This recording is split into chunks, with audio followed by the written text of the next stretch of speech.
Okay.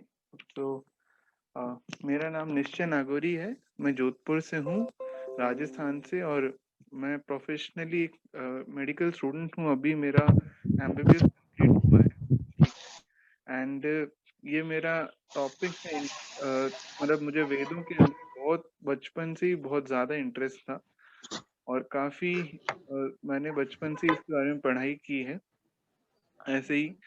और अपने level पे मैंने डायरेक्टली संस्कृत से काफी कुछ पढ़ा था।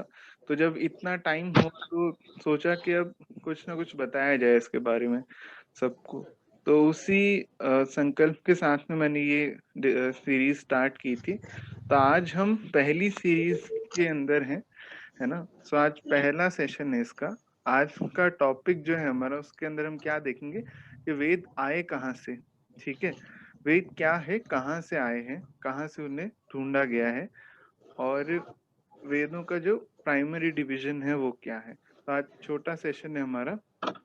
नेक्स्ट टाइम हम अलग अलग वेदों के बारे में बात करेंगे। ठीक है, तो मैं आज का सेशन स्टार्ट करता हूँ। आप सभी अपने आप को म्यूट रखिएगा। ठीक है, आप में से जो भी अनम्यूट है आप प्लीज म्यूट कर लीजिए।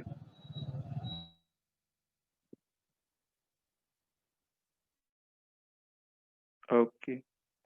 तो अगर आप म्यूट रखेंगे तो आप ही को इजी रहेगा, अदरवाइज क्या होगा कि आपको बहुत डिस्टरबेंस आएगा सुनने में। ठीक है।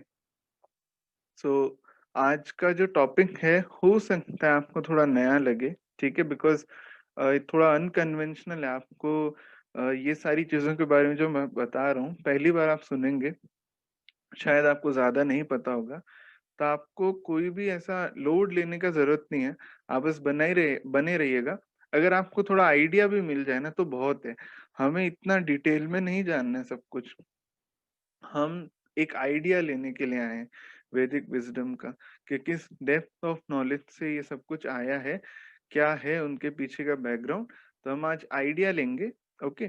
सो यही हमारा आज का पर्पस है। तो आपको अगर कुछ नहीं समझ में आए तो सेशन के बीच में नहीं, हम बाद में जरूर उसको बताएंगे। ठीक है, अदरवाइज क्या थोड़ा फ्लो टूटता है तो आगे से आगे थोड़ा एक्सटेंड हो जाता है। तो इसलिए प्रेफरेबल ये रहेगा कि आप सेशन के बीच में ना इंटरप्ट करके आप कहीं अलग से नोट कर लें।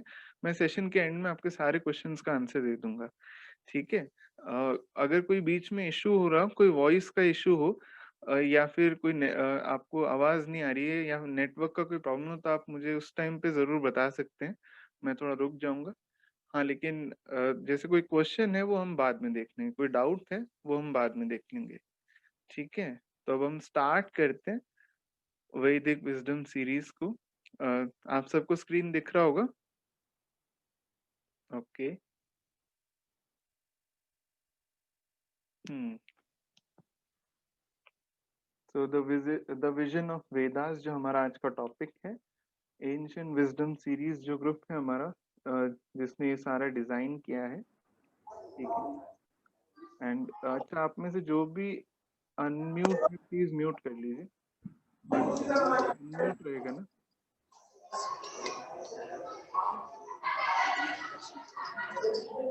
जस्ट सेकंड, मैं पहले सबको म्यूट कर देता हूँ। I will mute everyone so that session easy. Otherwise जो भी ज्वाइन करेगा फिर क्या होगा कि ऐसा रहेगा कि आपको डिस्टरबेंस होता ही रहेगा। तो मैं पहले सबको म्यूट कर देता हूँ।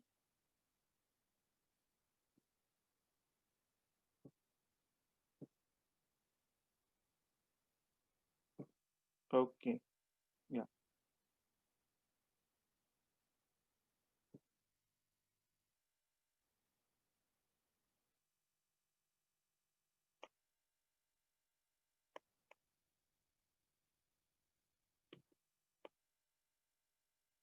तो विजन ऑफ वेदास में आज हम क्या देखने वाले हैं। ओके, तो आज हम देखेंगे कितने टाइप की विद्या होती है। सबसे पहले देखो, वेदों को डायरेक्टली हम नहीं समझ सकते हैं ना। उसके पहले हमें ये देखना होगा, अलग अलग तरह की विद्याओं के बारे में जानना पड़ेगा। ठीक है, फिर यूनिवर्स के बारे में थोड़ा समझेंगे। यूनिवर्स और उसका एग्जिस्टिंग जो मॉडल है, जो वैज्ञानिकों ने दिया है, आज के वैज्ञानिकों ने यूनिफाइड फील्ड मॉडल को अभी तक यूनिवर्स का सबसे ज्यादा समझा हुआ सही मॉडल माना है, उसको थोड़ा देखेंगे।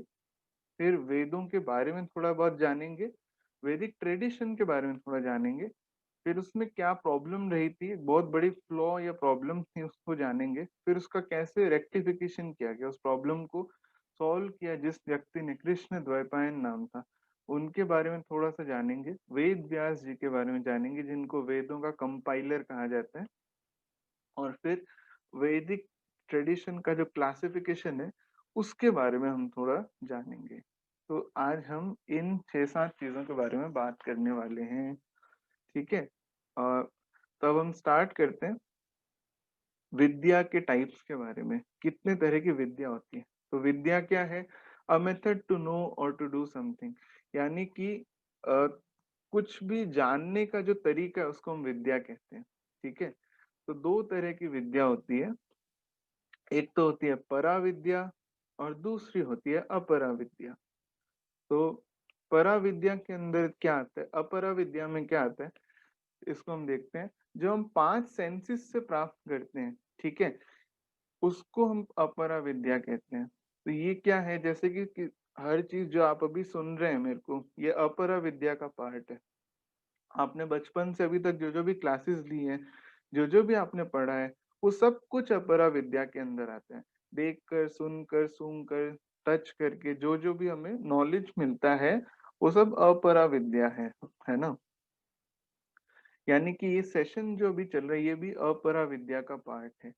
तो अभी तक ऐसे ही हमने पढ़ा है, रट रट के पढ़ा है ना, बोल बोल के पढ़ा है, रीड करके पढ़ा है, ये सब अपरा विद्या में, क्योंकि हमने 5 सेंसेस का यूज किया है। तो दूसरा जो है परा विद्या, वो क्या है, अल्टीमेटली एक ऐसा साइंस है, एक ऐसी विद्या है जिसको 5 सेंसेस के बियॉन्ड जो नॉलेज है, ठीक है, एक ऐसा तरीका है जो 5 सेंसेस को छोड़ करके हम ज्ञान प्राप्त कर सकते हैं, ठीक है। इसको हम कहते हैं परा विद्या। परा यानी कि जो 5 सेंसेस से परे है, ठीक है। तो उसको कैसे प्राप्त करते हैं, ट्रांसेंडेंस या समाधि की स्थिति में उस ज्ञान की प्राप्ति होती है। इसको हम और जानने वाले हैं बाद में। तो ये विद्या क्या है, इसके अंदर आपको टॉपिक के बारे में भी जानने की जरूरत नहीं होती, जस्ट आपको पता है, नॉलेज वहीं पर है, बिल्कुल ऐसा है। तो अपरा विद्या में तो हमें क्या, एक बार पढ़ना पड़ेगा, 2 बार पढ़ना पड़ेगा उसको, फिर उसके बाद में हमें थोड़ा बहुत गेन होगा, फिर हम उसको स्टोर करेंगे, मेमोराइज करेंगे, ऐसे हमने गेन किया। इसके अंदर क्या है जो ये कर सकते हैं, वे जस्ट गो इनटू समाधि और जस्ट उन्हें पता चल जाता है क्या है। इसी को हम ट्रांसेंडेंस का स्टेट कहते हैं, और इसी यही परा विद्या का स्रोत है जहाँ से परा विद्या प्राप्त होती है, ठीक है। तो इसके अंदर भूत भविष्य वर्तमान जो भी नॉलेज है बस उसी समय प्रेजेंट होता है, इसी को हम परा विद्या कहते हैं। अच्छा, लेकिन ये कैसे मिलता है? अच्छा चलो, बोल तो दिया मैंने परा विद्या समाधि का स्टेट, लेकिन कैसे पाया जाता है परा विद्या को? तो इसको जानने के लिए हमें पहले ये जानना होगा कि हमारे आसपास 3 तरह के स्पेस होते हैं, 3 तरह के आकाश होते हैं, ठीक है। तो वो आकाश कौन कौन से होते हैं हम देखते हैं। एक होता है भूताकाश, दूसरा होता है चित्ताकाश, और तीसरा होता है चिदाकाश। तो इन तीनों के बारे में हम जानेंगे, ठीक है। तो पहले भूताकाश को हम देखते हैं। अभी तक हम देखिए क्या देख रहे थे, 2 तरह की विद्या होती है, अपरा एंड परा। अपरा जो 5 सेंसेस से अभी तक हम सबने प्राप्त किए, परा जो कि समाधि के स्टेट में प्राप्त होती है। ऐसा है जो 5 सेंसेस के बियॉन्ड जो तरीका है ज्ञान पाने का, वो है परा विद्या। उसको जानने के लिए हम पहले 3 स्पेसेस को देखते हैं। उसमें है भूताकाश, जो फिजिकल स्पेस है जिसमें सारा मैटर पड़ा है, उसको हम भूताकाश कहते हैं। जैसे कि मैं हूँ, है ना, आप मुझे देख पा रहे हैं, आपके सामने आपका मोबाइल या लैपटॉप पड़ा है, ये सारा कुछ जहाँ पे आपका घर है, आपका अर्थ है, ये गैलेक्सी है, ये सारा कुछ है, ये हम 5 सेंसेस से देख सकते हैं, परसीव कर सकते हैं। ये सब कुछ जो भी है ये भूताकाश है, ये फिजिकल स्पेस है। इवन हमारा शरीर भी भूताकाश के अंदर स्थित है, ये भी इसका पार्ट है, फिजिकल स्पेस का पार्ट है। तो जो भी मैटर है जिसको हम देख सकते हैं, 5 सेंसेस से फील कर सकते हैं, वो सब कुछ भूताकाश का पार्ट होता है, ठीक है, आप समझ गए। और दूसरा होता है हमारा चित्ताकाश। तो अब क्या बच गया, इनर स्पेस बच गया। देखिए जो 5 सेंसेस से फील हो सकता है वो तो आउटर स्पेस हो गया, लेकिन जो नहीं हो सकता 5 सेंसेस के बियॉन्ड है उसे हम क्या कहते हैं, चित्ताकाश कहते हैं।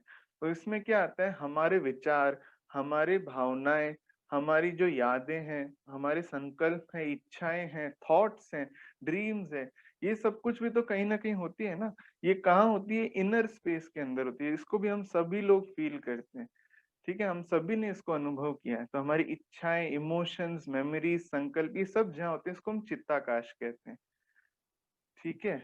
और सही बताऊं तो इसका क्या एप्लीकेशन है कि हमारी खुशी कितनी है, हैप्पीनेस का जो मेजर है, कितना हम खुश रहते हैं, वो डिपेंड करता है हमारे चित्ताकाश पर, है ना। लेकिन हम किसके पीछे भागते हैं, हैप्पीनेस को हम भूताकाश में ढूंढते हैं, लेकिन हैप्पीनेस हमें अनुभव चित्ताकाश के अंदर होती है। कैसे होती है, हम जब खाली होते हैं ना, चित्ताकाश देखिए, जब इमोशन से, मेमोरीज से, पुरानी किसी की अच्छी बुरी यादों से भरा हुआ है ना कुछ इच्छाओं से भरा हुआ है जो पूरी नहीं हुई, है ना, थॉट्स आते रहते हैं दिन भर, है ना कुछ सपने, कुछ ना कुछ हमारे इमोशंस का जो टर्मोइल चलता है, इन सब से मन उदास हो जाता है। और खुशी कब मिलती है, जब मन फैलता है ना, जब मन का विस्तार होता है ना, तब हमें खुशी होती है। और विस्तार कब होता है, जब चित्ताकाश खाली होता है, जिसके अंदर कम इमोशंस हो, कम थॉट्स हो, है ना, कम यादें परेशान करें, कम संकल्प हो, इच्छाएं मिनिमम हो, तब हमें ज्यादा खुशी का अनुभव होता है। लेकिन जब ये सब भर जाता है ना, तब हमें फिर अचानक से मन के अंदर उथल पुथल मचने लगती है। तो इसलिए हमारी खुशी चित्ताकाश पर डिपेंड करती है, कितना खाली है चित्ताकाश, है ना। और थर्ड स्पेस क्या है जिसकी हमने बात की, चिदाकाश, ये वो स्पेस है जो इन दोनों स्पेसेस के बियॉन्ड है ना। ये भूताकाश के अंदर है, यानी कि आउटर स्पेस नहीं है और इनर स्पेस भी नहीं है। क्या है ये, इन दोनों के परे है, और यहीं पर सब कुछ मौजूद है। जो सारा ज्ञान है ना, जो नॉलेज है, वो चिदाकाश के अंदर मौजूद है।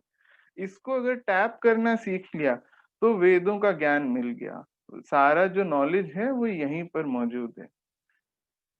तो यही है जिसको हम परा विद्या का स्पेस कहते हैं। तो हमने परा विद्या को समझने के लिए 3 स्पेसेस को जाना। जहाँ मैटर है, बाहरी जगत है, फिजिकल वर्ल्ड है, वो भूताकाश है। हमारे अंदर जो मनस्थिति चल रही है वो सब हमारा चित्ताकाश है। इन दोनों के परे भी एक स्पेस होता है जिसको हम नॉर्मली अनुभव नहीं करते हैं, वो है चिदाकाश। और उसी के अंदर सारा नॉलेज मौजूद है, इसे ऋषि अनुभव करते हैं, ठीक है। तो बॉडी देखिए भूताकाश के अंदर है, वो तो कहीं जा नहीं सकता। मन चित्ताकाश के अंदर है। तब क्या होता है, जितना हम खाली होते हैं ना, जितना कम विचार चलते हैं, हम उतना ही खाली होते जाते हैं। जितना हमारे अंदर कम इमोशनल टर्मोइल होता है, कम इच्छाएं उठती है, उतने हम सब खाली होते जाते हैं। और जब हम खाली होते हैं ना एकदम, तब क्या होता है, हमारा मन ट्रांसेंड करता है। कहाँ पे ट्रांसेंड करता है, किधर जाता है फैल के, मन जाता है चिदाकाश के अंदर। तो वास्तव में चित्ताकाश और चिदाकाश में कितना फर्क है।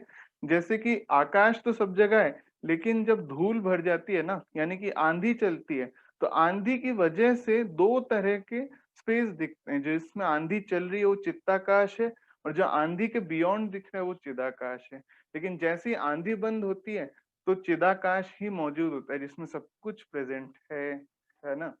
तो जितना हम खाली होते जाते हैं, जितना एम्प्टीनेस, लाइटनेस हम फील करते हैं, उतना ही हम चिदाकाश के स्पेस में एंटर करते हैं, उतना ही हम हैप्पी फील करते हैं। और वहीं पे जब चिदाकाश के अंदर स्थिति होती है तब सारा नॉलेज भी मिलने लग जाता है। इसी को स्पेस ऑफ इंट्यूजन भी कहते हैं। अंतस्पूर्णा जो होती है ना, जिसको अंदर से गट फीलिंग आती है, वो भी चिदाकाश के स्पेस से ही कनेक्ट होने के बाद आती है। तो अगर चिदाकाश को टैप कर लिया तो वेदों के अंदर एंट्री होगी, यानी कि वेदों का नॉलेज मिल गया, ठीक है। तो ये एक पार्ट हुआ वेदों को समझने का। अब सेकंड पार्ट पे हम आने जा रहे हैं, जिसमें हम यूनिवर्स के स्ट्रक्चर को देखेंगे, जो अभी का एक्सेप्टेड मॉडल है। तो क्या है, यूनिफाइड फील्ड थ्योरी। ये एक्सेप्टेड थ्योरी है जिसके अंदर इस पूरे यूनिवर्स को बताया गया है। तो देखिए आपको इसमें कुछ दिख रहा होगा, कुछ मैटर, माइंड को अभी छोड़ दीजिए, इस पार्ट को इग्नोर कीजिए। मैटर को आप देखेंगे तो ये कुछ ना कुछ ऐसे नाम लिखे हुए हैं। फिर एक सुपर यूनिफिकेशन का फील्ड है, इसको अब हम समझते हैं क्या है ये। तो अगर आज के विज्ञान के हिसाब से माने तो हमारा यूनिवर्स कैसा है, तो वो कहते हैं कुछ ऐसा है, एक समुद्र के जैसा है। तो उस समुद्र के अंदर क्या है, इसको हम दो भाग में विभाजित कर सकते हैं, टू पार्ट्स में। एक पार्ट कौन सा है, जो एक्टिव पार्ट है, जो इसके ऊपर का पार्ट है। देखिए समुद्र के अंदर नीचे एक शांत तल होता है जिसमें कोई एक्टिविटी नहीं होती है, जो हमेशा हलचल से बियॉन्ड रहता है। इवन सुनामी भी आ जाए ना तो वो पार्ट हमेशा शांत रहता है। और जो ऊपर का पार्ट है वो हमेशा एक्टिविटी में रहता है, उसमें लहरें उठती है ना, उसके अंदर अलग अलग टाइप की वेव्स उठती रहती हैं, टाइड्स आते रहते हैं।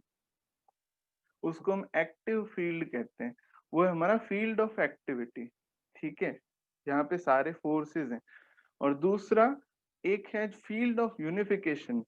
ठीक है, जहाँ पे कुछ भी नहीं होता है उस समुद्र के अंदर, इसको यूनिफाइड फील्ड कहते हैं, सिंगुलैरिटी भी कहते हैं। यहाँ पे कुछ भी घटित नहीं होता, और जहाँ पे सब कुछ घटता है वो एक्टिविटी का फील्ड है। तो एनालॉगी अगर हम लें वेदों के हिसाब से, तो जिसके अंदर कुछ भी घटित नहीं हो रहा, यूनिफाइड फील्ड है, उसी को हम शांत तल या शिव कहते हैं। तो इस पूरे ब्रह्मांड का वास्तव में अगर देखा है तो सब कुछ शिव ही है, और उसके ऊपर जो एक्टिविटीज जहाँ पर चल रही है वो शक्ति है ना। जो अर्धनारीश्वर रूप होता है भगवान शिव और शक्ति का, वो और कुछ नहीं, एक्चुअल में यूनिवर्स का रिप्रेजेंटेशन है। कि ऐसा समुद्र का वो भाग जहाँ पे कुछ नहीं घट रहा है वो शिव है, और उसके ऊपर जो एक्टिव पार्ट है जिसके अंदर लहरें उठती है, जहाँ पे सारी हलचल होती है, वो शक्ति है। और इन दोनों की वजह से ही पूरा यूनिवर्स चल रहा है। अच्छा, फिर इसके जो सरफेस आपको दिख रहे हैं, जस्ट ये सरफेस हो गया। इस सरफेस लेवल पे जो वाइब्रेशंस है ना, ये सारे वेव्स और वाइब्रेशंस है, इन सरफेस वेव्स को देवता कहते हैं। यही देवता है, ठीक है, जो इस पूरे फील्ड की सरफेस पर है। अच्छा, तो इन तीनों में सवाल ये उठता है कि हम लोग कहाँ पर हैं फिर। चलो, इसका शांत तल शिव है, शक्ति उसका एक्टिव फील्ड है, देवता सरफेस, तो हम लोग कहाँ पर आते हैं फिर, हमारा वर्ल्ड किधर चला गया। तो ये है हमारा वर्ल्ड। देखिए ये जो लहर उठी है ये टाइडल वेव है, ये है समुद्र का भाग ही पर है उससे अलग। ठीक है, the tidal wave is a part of sea but it still have a separation from sea. तो बस हमारा वर्ल्ड का इतना ही एग्जिस्टेंस है एक लहर जैसा, कि वो उसके अंदर से उठा और बस उसके अंदर जाने वाला है। तो ये टाइडल वेव ही हमारा मैनिफेस्टेड वर्ल्ड है ना। जितना पार्ट वर्ल्ड का अभी तक मैनिफेस्ट है वो और कुछ नहीं, इसके अंदर उठे हुए वेव्स हैं। और इसीलिए ये यूनिवर्स का एक रैंडमाइजेशन है कि वो बस पता ही नहीं चलता कितने गैलेक्सीज आते हैं, अपने आप ही डिसॉल्व होते हैं, फिर ब्लैक होल से नए गैलेक्सीज बनते हैं, उसमें डिसॉल्व होते हैं। तो वो ऐसा ही कहते हैं कि इस यूनिवर्स के अंदर टाइडल वेव्स की तरह हमारा पूरा वर्ल्ड उठता है, और उसी के साथ में वापस वो जाता है और उठता है। ये हमारा यूनिवर्स है। तो अगर वापस से इस मॉडल को आप देखेंगे ना, तो वास्तव में ये जो यूनिफाइड फील्ड है ये शिव है। ठीक है, और इसके ऊपर ये जो आपको अलग अलग लेवल्स दिख रहे हैं ना, फोर्सेस का अलग लेवल है।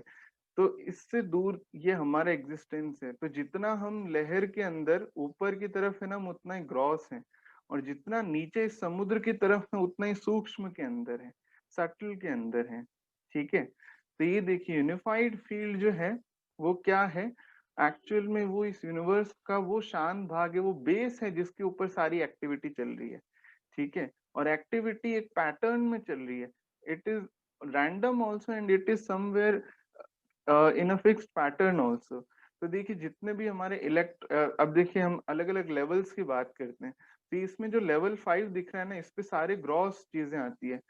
यानी कि ये हम आंखों से देख सकते हैं, जैसे कि टेलीकम्युनिकेशन है, सारा कुछ हमारे सामने है, इलेक्ट्रॉनिक्स है, कंप्यूटर साइंस है, मैकेनिकल इंजीनियरिंग है, तो ये सब कुछ आप देखिए हमारे आंखों के सामने होता है, जो भी है सब कुछ हम देख पाते हैं। अच्छा, उससे जो नहीं देख पाते हैं, जैसे कि थर्मोडायनेमिक्स है, क्लासिकल मैकेनिक्स है, स्टैट्स है, ये सब कुछ है तो सही ना। हमने ऑप्टिक्स देखा है, ऑकस्टिक्स देखा है, हम सबने फिजिक्स में पढ़ा है, होते हैं, लेकिन हम इसको देख नहीं सकते। उससे एक लेवल नीचे है, इसको सूक्ष्म जगत कहते हैं। उससे भी अगर नीचे जाएं तो इन फोर्सेस का कारण क्या है, सब एटॉमिक लेवल है। एटम्स का जो जगत है वो लेवल 3 का है। ठीक है, जिस पे सब कुछ चल रहा है। और उससे थोड़ा और सटल में जाए ना, तो सब एटॉमिक लेवल आते हैं, जो एटम्स के भी पहले के फोर्सेस है, प्राइमोर्डियल फोर्सेस है, जहाँ पे सब कुछ चलता है, वो सेकंड लेवल पर है। और उसके बियॉन्ड वो बेस है, वो यूनिफाइड फील्ड है, जिसके ऊपर सब कुछ ये चल रहा है। तो देखिए अब क्या है, हमारा मन जो है, ठीक है, देखिए शरीर जो है वो तो है भूताकाश के अंदर, ठीक है, वो खुद भी इन्हीं फिजिकल मैटर्स का बना है, एटम्स का बना है, वो भूताकाश का ही पार्ट है। वो तो अब क्या है, इस यूनिफाइड फील्ड तक नहीं जा सकता, बात साफ है, शरीर तो यहीं रहेगा, ठीक है। लेकिन मन के अंदर ये शक्ति है, मन जो है वो चित्ताकाश के अंदर जब तक होता है ना, तब तक उसको ये सारा कुछ फिजिकल वर्ल्ड ही अनुभव में आता है। लेकिन जब मन चित्ताकाश से फैल करके चिदाकाश में चला जाता है, तो वो यूनिफाइड फील्ड तक पहुंच सकता है, वो अलग अलग लेवल्स को पार कर सकता है। यानी कि हम लेवल 5 पर जो हमारा मन है, उसको ट्रांसेंड करके, उसको हम ला करके लेवल 4, 3, 2, 1 एंड 0, द सिंगुलैरिटी के लेवल तक ला सकते हैं। और यूनिफाइड फील्ड के सरफेस की जो वाइब्रेशंस हैं, वही वेद हैं, वही वेदों के मंत्र हैं, वहीं पर ये सब कुछ मौजूद है। तो ये देखिए, जो सेकंड पार्ट दिख रहा है आपको, कॉन्शियसनेस करके जो दिखा है, तो हमारा मन जब ट्रांसेंड कर जाता है, ध्यान की स्थिति के अंदर जब ट्रांसेंड करके यहाँ पर पहुंच जाए, तो वेदों का ज्ञान सहज ही प्राप्त हो जाता है। तो जिन लोगों ने पराविद्या से इस पूरे प्रोसेस को हजारों सालों पहले किया, उन्हें ही हम ऋषि कहते हैं, ठीक है। तो लेकिन एक और चीज है, इसका प्रूफ क्या है कि मैं जो कह रहा हूँ ठीक है। देखिए, डॉक्टर जॉन हेजलिन है, जिन्होंने ये पूरा मॉडल पर रिसर्च किया था, और उन्होंने ये कहा था कि ये सारे आपको कुछ नंबर्स दिख रहे होंगे यहाँ पे, देखिए 824, 192, 64, ये क्या है, ये ये देखिए उस समुद्र के सरफेस पे जो चल रही थी ना वाइब्रेशन, में देवता भी कहते हैं, है ना। तो वो सारे वाइब्रेशंस ऐसे नहीं रैंडमली उठते हैं, दे हैव अ पैटर्न, ठीक है। उनका पैटर्न क्या है, वो कुछ क्रम में उठते हैं, 8-8 के क्रम में उठते हैं, 24 के क्रम में उठते हैं, 64, 192। और वेदों के मंत्रों को जिस क्रम में बांधा गया है, जिस तरह से उन्हें अरेंज किया है, वो भी इसी पैटर्न में अरेंज है, the same pattern they are arrange. अग्निमीले पुरोहितम यज्ञस्य देवमृत्विजम होतारम रत्नधातमम, ये ऋग्वेद का पहला मंत्र, ये 8-8 के पैटर्न में अरेंज्ड है। इसी टाइप से कुछ सामवेद के मंत्र 192 के पैटर्न में अरेंज्ड है, 64 के पैटर्न में अरेंज्ड है। और जो यूनिफाइड फील्ड की सरफेस का पैटर्न है, वो भी ऐसा ही है, जिसको मैथमेटिकल इक्वेशन से जाना गया। तो इसलिए वास्तव में वेद क्या है, वेद इस ब्रह्मांड का सबसे सूक्ष्म ज्ञान है।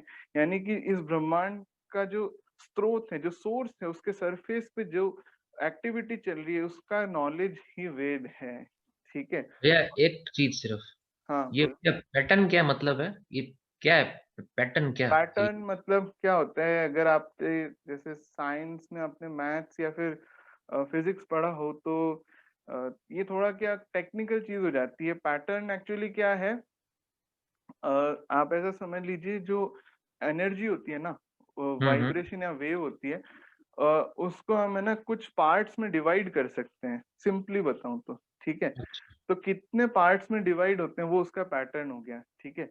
और वैदिक मंत्रों को भी जिस तरीके से विभाजित किया जाता है, तोड़ तोड़ के जिस तरह से विभाजित कर सकते हैं, वो वैदिक मंत्रों का पैटर्न है। तो एग्जैक्टली उसी पैटर्न के अंदर ये एनर्जी डिवाइड होती है, ठीक है। तो हम्म। ये है अ, वेदों का स्रोत, ठीक है। तो यहाँ से हमें पता चला वेद वास्तव में क्या, यूनिफाइड फील्ड के ऊपर के वाइब्रेशंस है, जिसे मन को ट्रांसेंड करके ऋषियों ने सुना, ठीक है। और इसीलिए उसे श्रुति कहते हैं, शुद्ध ज्ञान कहते हैं, यानी कि जिसे देखा है, सुना गया है, और जिसने इसको देखा है, ठीक है, जिसने इसको आकाश के इस ज्ञान को जिसने प्राप्त किया, उसे हम दृष्टा या ऋषि कहते हैं। तो श्रुति जो ज्ञान है, ऋषि जिसने इसे पहली बार देखा है, ठीक है, those have heard and experience it first time, इसे हम ऋषि कहते हैं। तो ये हमारे ऐसे ही कुछ ऋषि थे, जिन्होंने परा विद्या प्राप्त की, ध्यानस्थ हुए, चिदाकाश की तरफ गए, और मतलब अपने मन को फैला के चिदाकाश तक स्थित किया, और उन्होंने जो वाइब्रेशन सुने, जो ज्ञान प्राप्त किया, वही वेदों का ज्ञान बना, और उन्होंने उसे आगे पढ़ाना स्टार्ट किया। तो ऐसे ऋषि थे और इनको ये शिष्य थे उनके, और ये बोल कर ओरली इसको ट्रांसफर करते थे, इसीलिए इसको श्रुत ज्ञान कहते हैं, जो सुन करके प्राप्त किया गया। तो पहले इसको लिखा नहीं गया था, पहले ऐसे ऋषि जो जानते थे वो बताते थे, अब मैंने ये देखा है, अब इसको सुनो, अब मैंने ये देखा है, इसको सुनो, इसको जानो। तो वो सुन सुन करके याद रख करके आगे से आगे पास होता है 5,000 साल तक। इतना ट्रेडिशन जो है हमारा शुद्ध ज्ञान का आज भी मेंटेन है। लेकिन फिर बाद में प्रॉब्लम आई। प्रॉब्लम क्या थी, शुरू शुरू में ऐसा समझ लीजिए सब कुछ ठीक चल रहा था कि अच्छा वाओ नॉलेज प्राप्त, नॉलेज गेन किया। लेकिन एक स्टूडेंट जो नॉलेज पाने जाता था उसके लिए बहुत बड़ी एक प्रॉब्लम आती थी। वो क्या थी कि नॉलेज का कोई अरेंजमेंट नहीं था, किसी तरीके से अरेंज नहीं थी, वो बहुत हैफेजार्ड थी, कोई सिस्टमिक अरेंजमेंट या कंपाइलेशन नहीं था। एग्जाम्पल क्या है, देखिए ये सारे सब्जेक्ट हमने पढ़े, English, maths, physics, chemistry, history, literature, geography, हमने इन सबको अपने लाइफ टाइम में अलग अलग पढ़ा है, ठीक है, क्लास वाइज पढ़ा है हमने, और बहुत थोड़ा थोड़ा इनको अलग अलग पढ़ते आए हैं। लेकिन कैसा हो अगर ये सारे ही मैं आपको मिक्स करके पढ़ाऊं, तो इन सबको मैं ऐसे ही अरेंज कर दूं हैफेजार्डली, ठीक है सर, और फिर वो किताब आपको दे दूं। तो वैदिक नॉलेज के साथ प्रॉब्लम यही था कि मिल तो गया, लेकिन अब ये सारा इधर उधर हो गया, क्योंकि इतने ऋषि थे, उन्होंने जो सुना वो पढ़ा रहे थे। अब बाद में इसका यही प्रॉब्लम है कि इसको अरेंज कैसे करें, किसी को समझ नहीं आ रहा था आकाश के इस ज्ञान को कैसे अरेंज किया जाए। ये बहुत बड़ा एक प्रॉब्लम हो गया था। तो मैं जो एग्जाम्पल दे रहा था उसका कैसा रहेगा, सोचो कि ये सब कुछ ऐसा हो तो क्या होगा आपका। एक चैप्टर है, पहला चैप्टर स्टोरी ऑफ देवता, दूसरा chapter cell structure and function, तीसरा चैप्टर अर्थ का टोपोलॉजी, चौथा चैप्टर ट्रिग्नोमेट्री, पांचवा चैप्टर अल्फाबेट अक्षर, छठा चैप्टर नक्षत्र, सातवां चैप्टर कैलकुलस, आठ। अब सोचो आपकी हालत कुछ ऐसी नहीं हो जाएगी, भाई ये क्या चीज है, इसको हम कैसे पढ़ेंगे।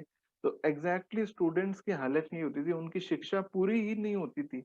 वो कहते थे कि हम करें क्या, हमारा पूरा इस समय, इसीलिए हम कहते थे भाई जो जो भी जैसे जो ब्राह्मणों को दान देने की प्रथा है या जो भी है, वो उस समय सिर्फ इसलिए चली क्योंकि देखिए जो भी पढ़ाई करने जाता था या वेदों का ज्ञान पाने आता, वो कहते थे इसका पूरा जीवन ही अब वहीं समर्पित हो गया, क्योंकि उसके पास में ये सभी कुछ उसको पढ़ना पड़ता था, अब कुछ उसका ऑप्शन ही नहीं था। वो कहीं उसको पूरा जिंदगी निकल जाता फिर भी पूरा नहीं हो पाता उसका नॉलेज, क्योंकि वो जाएगा। इसलिए कहते हैं भी जो भी आपको देना उन्हें दो, बिकॉज वो अपना व्यापार व्यवसाय चलाने का उनको समय ही नहीं मिलता था, उनको सिर्फ पढ़ना ही होता था, पूरा जिंदगी पढ़ने में निकल जाता था। ये बहुत बड़ी प्रॉब्लम थी। तो इसका सॉल्यूशन क्या था, वो था कृष्ण द्वैपायन ने उसका सॉल्यूशन दिया। तो देखिए वेदों को 10,000 साल पहले ढूंढा गया, और कृष्ण द्वैपायन उनके 5,500 साल बाद उनका जन्म हुआ, ठीक है। तो 5,500 साल तक ये प्रॉब्लम प्रॉब्लम बना रहा था कि उसका कंपाइलेशन ही नहीं हो पा रहा था, ठीक है। तो वेद जो है उसके बाद में देखिए क्या हुआ, कृष्ण द्वैपायन वो एलिजिबल स्टूडेंट थे, तो उन्होंने इस इम्पॉसिबल टास्क को क्या किया था, अपने ही लाइफ टाइम में उन्होंने ये सारा ज्ञान जो है ना उसको सुना, उसको ग्रहण किया, डाइजेस्ट किया और याद रखा, ठीक है। सारा कुछ जो भी उस समय का था उन्होंने ही ग्रहण करके पहली बार डाइजेस्ट किया था, और ऐसा कोई स्टूडेंट नहीं था जो इसको कर पाया, ठीक है। और इसीलिए उन्हें वेद व्यास कहते हैं, क्योंकि वही इस पूरे ज्ञान को एक साथ ग्रहण कर पाए, तो उसके कैटेगराइजेशन की जिम्मेदारी भी उन पर थी। उन्हें ही इस ज्ञान को आगे कैटेगराइज करना था, अरेंज करना था, जिससे आगे इस नॉलेज का एक अरेंजमेंट बन पाए, जिससे स्टूडेंट्स को ढंग से पढ़ाया जा सके, एक हैफेजार्ड अरेंजमेंट नहीं हो, ठीक है। तो अच्छा इनका नाम वेद व्यास क्यों रखा, ये भी बड़ा इंटरेस्टिंग चीज है। देखिए एक सर्कल होता है ना, उस सर्कल को ड्रॉ करने का सबसे इम्पोर्टेंट लिंक या इंफॉर्मेशन क्या है। सर्कल को आप कैसे ड्रॉ कर सकते हैं, उसके रेडियस से ना, उसका जो व्यास, उसका जो रेडियस होता है ना, उसके बिना सर्कल का आप कुछ भी नॉलेज नहीं ले सकते।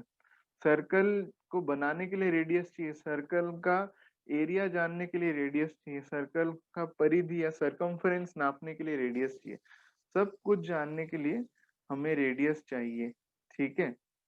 और हाँ, ये पराशर ऋषि के बेटे थे, आपने सही कहा। निधि पुरोहित जी हु रोट देम, मैं वही बता रहा हूँ। वेद व्यास जी ने ही उन्हें लिखा था, ठीक है। तो कैसे उन्होंने किया, उससे अरेंज किया जो जो भी नॉलेज था। और क्योंकि सर्कल का वाइटल इंफॉर्मेशन उसके व्यास के अंदर, उसके रेडियस में होता है, और रेडियस को हिंदी में हम व्यास कहते हैं, इसलिए उन्हें वेद व्यास कहा गया।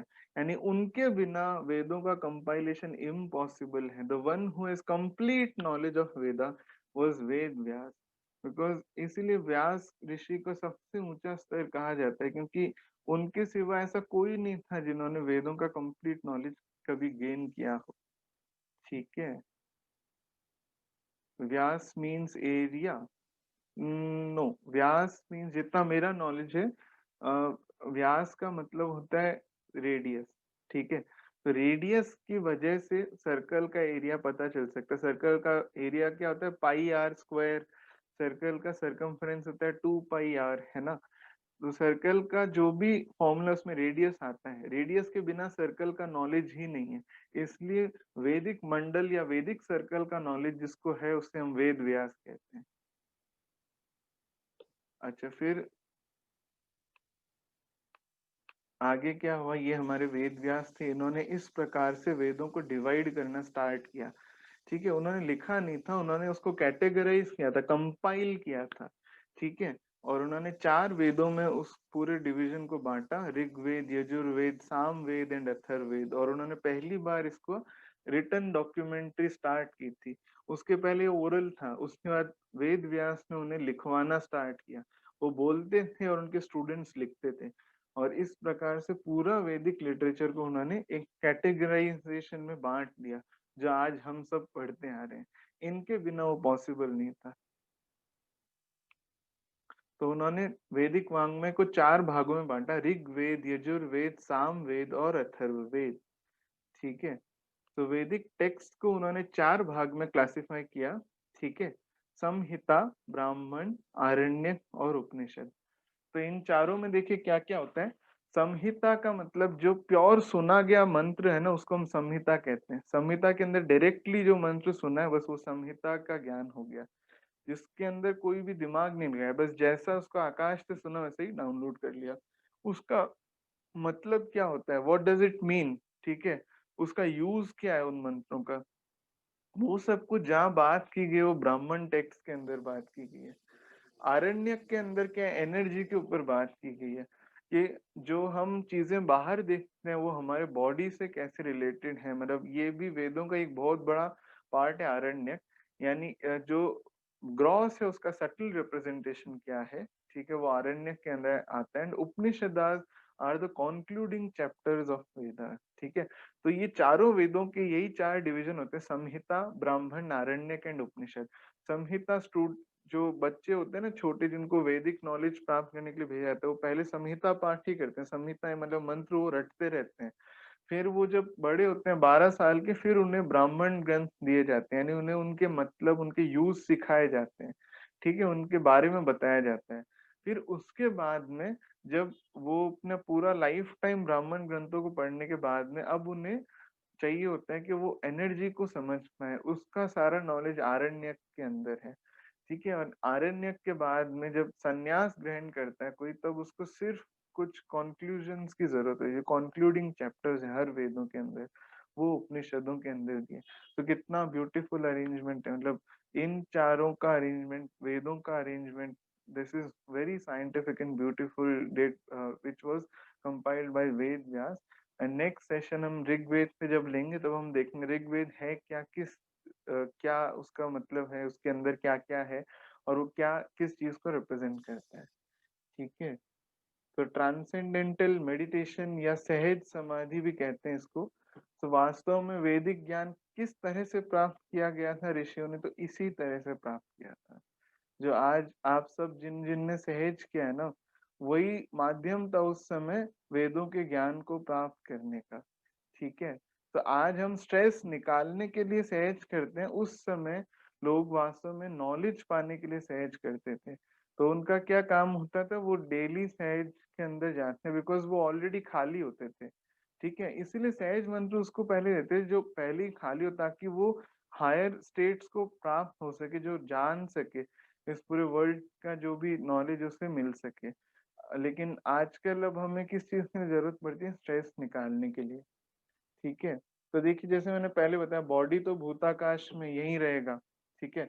मन चित्ताकाश के अंदर है, यानी हमारा माइंड जो है, जो जो भी उसके अंदर इमोशंस, टर्मोइल सब कुछ चल रहा है वो चित्ताकाश में चलता है। जितना खाली होता है मन, ठीक है? जितना चीज़ें से हम मुक्त होते हैं, देखिए हम जब हैप्पी होते हैं, आप याद कीजिए हैप्पीनेस का आपको कुछ पता ही नहीं होता आप क्या कर रहे हैं, है ना?